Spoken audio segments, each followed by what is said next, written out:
बिहार में राज्यसभा के चुनाव होने हैं और बिहार में हलचल तेज है। 16 मार्च को चुनाव होगा और खास बात तो यह है कि बिहार के मुखिया नीतीश कुमार भी राज्यसभा जा रहे हैं। नीतीश कुमार ने नामांकन भर दिया है, लेकिन बिहार में बहुत हलचल है। इसी बीच सम्राट चौधरी ने अपने आवास पर हाई लेवल मीटिंग बुला ली है। तो एनडीए का क्या कोई और प्लान भी है? हालांकि अभी तो सम्राट चौधरी नीतीश कुमार के साथ उनकी यात्रा में शामिल है। पूर्णिया और कटिहार यात्रा है, लेकिन इसके बाद एकाएक सम्राट चौधरी ने अपने आवास पर बड़ी बैठक, बड़ी मीटिंग बुलाई है और इस बैठक में सम्राट चौधरी चर्चा करेंगे, मंथन करेंगे कि क्या आने वाले दिनों में हमारी और रणनीति रहेगी। नीतीश कुमार को बीजेपी हटा रही है, ऐसा विपक्षी दल कहते हैं। वहीं जदयू के दो लोग संजय झा और ललन सिंह के खिलाफ लगातार नारे लग रहे हैं कि इन्हीं लोगों ने किया है। तो इसी बीच सम्राट चौधरी की हाई लेवल मीटिंग पटना में बुलाई गई है, उनके सरकारी आवास पर। सम्राट चौधरी के पास अभी गृह मंत्रालय है और बीजेपी के मजबूत नेता में से सम्राट चौधरी आते हैं। तो आज इस मीटिंग में राज्यसभा की रणनीति पर भी चर्चा होगी। जहां एनडीए 5 सीटों पर अपने उम्मीदवार उतारी है, तो आरजेडी भी 1 सीट पर अपने उम्मीदवार उतारी है, अमरेंद्र जो है उनको। तो अब ऐसे में 1 सीट पर रस्साकसी हो सकती है। जदयू के 2 सीट पर, एक तो नीतीश कुमार और रामनाथ ठाकुर, तो वहीं बीजेपी की 2 सीट पर अगर बात करें, बीजेपी 3 सीट पर, तो नितिन नवीन, उपेंद्र कुशवाहा और शिवेश राम, ये पूरा फॉर्मूला है।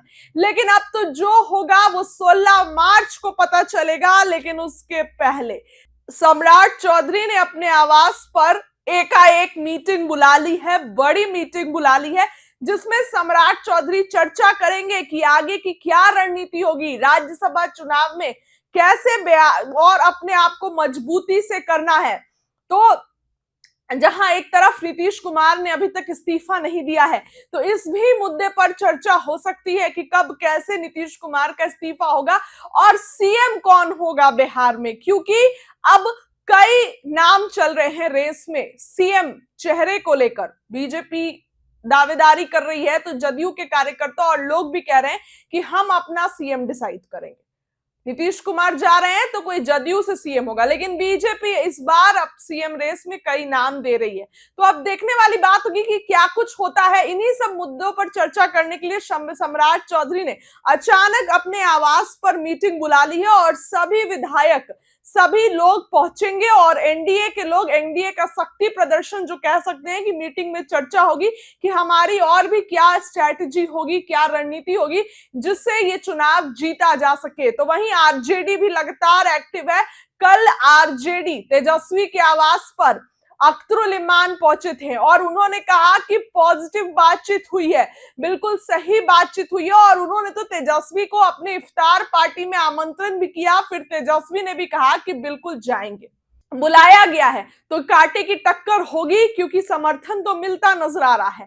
तो अब ऐसे में देखने वाली बात होगी कि क्या कुछ आने वाले दिनों में होता है। जो होगा वो 16 तारीख को होगा, लेकिन सभी दल अभी अभी अपनी तैयारी पर लगे हैं। सम्राट चौधरी की एकाएक मीटिंग से बिहार में कई तरीके की हलचल भी पैदा होती है, क्योंकि नीतीश कुमार ने अभी तक इस्तीफा नहीं दिया है और नीतीश कुमार अपनी यात्रा कर रहे हैं और जहां जहां नीतीश कुमार जा रहे हैं वहां वहां सम्राट चौधरी जा रहे हैं। फिर अचानक से मीटिंग बुलाना यात्रा से लौट करके चर्चाओं का बाजार गर्म करता है, क्योंकि किसी ने भी नहीं सोचा था नीतीश कुमार राज्यसभा जा रहे हैं, लेकिन नामांकन कर दिया नीतीश कुमार ने। तो राजनीति हमेशा पर्दे के पीछे होती है, पर्दे के सामने नहीं। अब देखने वाली बात होगी कि क्या कुछ आने वाले दिनों में होता है। बिहार की राजनीति अपने आप में गर्म है और अभी आप देखिए तो हलचल बहुत है। कभी भी नीतीश कुमार बिहार छोड़कर दिल्ली जा सकते हैं। बिहार में बीजेपी का अपना सीएम हो सकता है। कैबिनेट एक्सपेंशन से लेकर तमाम बातों पर अभी चर्चा चल रही है और इसी बीच सम्राट चौधरी के आवास पर एकाएक मीटिंग बुला ली गई है। सभी विधायक और सांसद सम्राट चौधरी के आवास पर पहुंच रहे हैं। अब क्या कुछ होगा वो आपको अपडेट करूंगी। इस खबर के लिए फिलहाल इतना ही। बहुत बहुत धन्यवाद।